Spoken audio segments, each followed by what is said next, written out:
All right, so this is the Motobecane HAL CF, and this is the high-end model.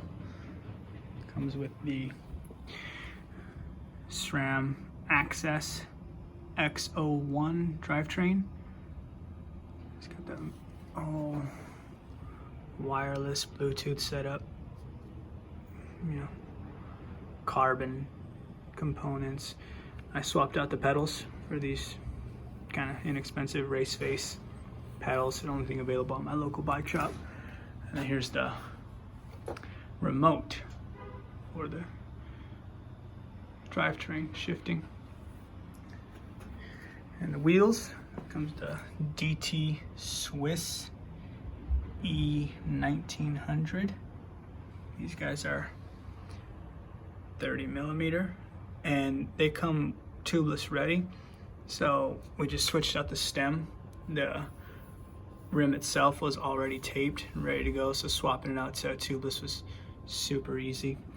And tires, it's got the Maxxis High Roller 2.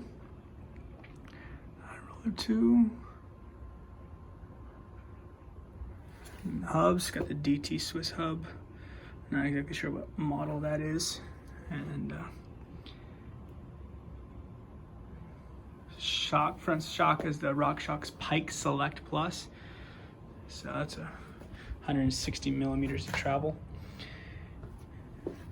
It's got the charger up here on top, and then the rebound down here on the bottom. And then up on this corner we have where you pump it up with air.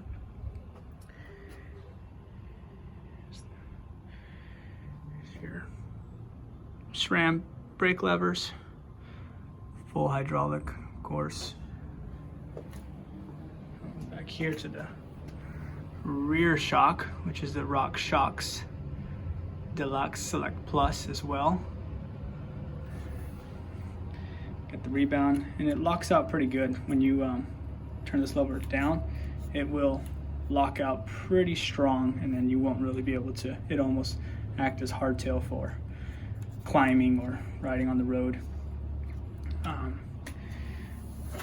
Here's the rear brake.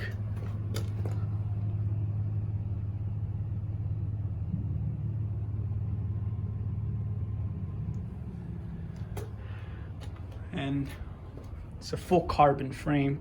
Now, one of the things that I was surprised by when I first received the bike was just how bulky the actual frame is. If you look over here, I don't have a very big hand, but I'm trying to show you like a comparison of just how thick that tube is. And it's like pretty meaty up here. Same thing around the drivetrain where the shock is at. It's all pretty bulky. Now, one of the things that's amazing about carbon is just how flexible it is, as well as being stiff. So out here in the back, you can actually pinch the frame and feel the frame bend.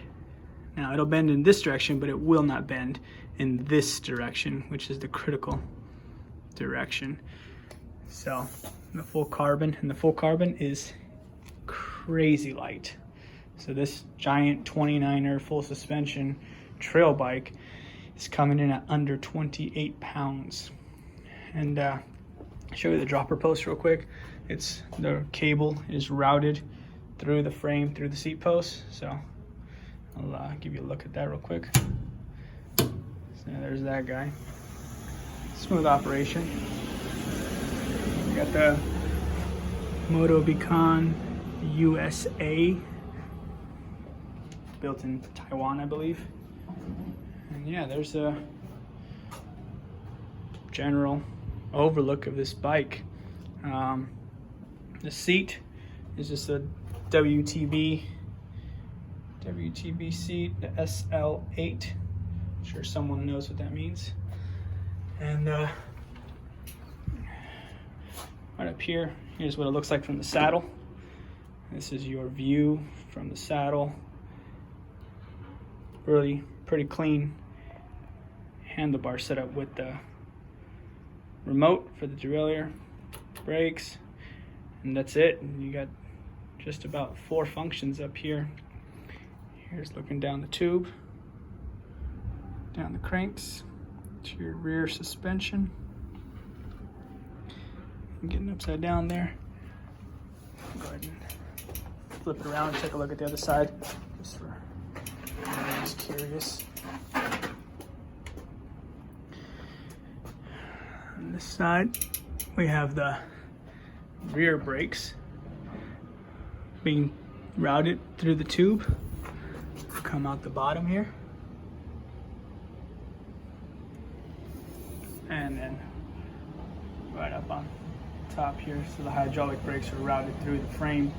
And one thing that I haven't noticed is any slapping of that single cable that's routed through there for the back brake.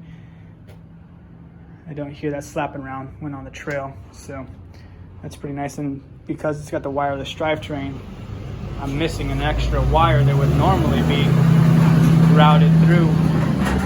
Coming to the rear derailleur, as you can see, that cassette, that 52 tooth cassette, is pretty large in comparison to the brake. It's a little bit bigger than the actual rotor for the brake. Here's the back view of the derailleur. Let's see here. Get a closer look of it.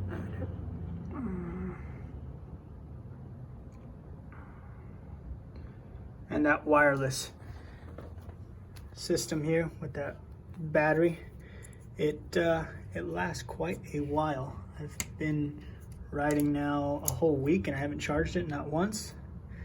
And it still has probably about 30% battery life in it. Anyways, click that back in. Kind of a close-up of all these little attachments. So back here we have the connection for water bottle, which one of these days I'll buy one. What's nice about the SRAM cranks is they come covered with this plastic little tape on them to protect the crank. So that's kind of nice. And then same thing for chain slap. There's actually a piece of tape on here on the frame that will protect the body of the frame, as well as a piece of tape down here that's going to be protecting from the crank or anything getting caught in between here, scuffing up the frame. So that's kind of a nice little detail.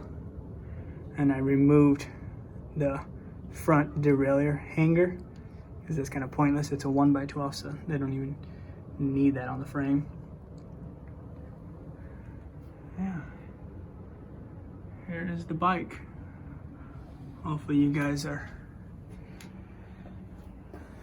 got what you were looking for. I know there's not a lot of reviews of this particular bike anywhere on YouTube or anywhere online. I was not able to find not one on the high-end model, so just thought I'd do this for people looking to pull the trigger on something they have never seen any kind of detailed videos on. Feel free to ask any questions. I know very little about bikes and components. This is my first mountain bike I've purchased in about 10 years. So I just figured might as well just pull the trigger and get the fancy one, and hopefully I won't have to buy another bike for another 10 years. All right, guys. Hope you enjoyed. Have a good day.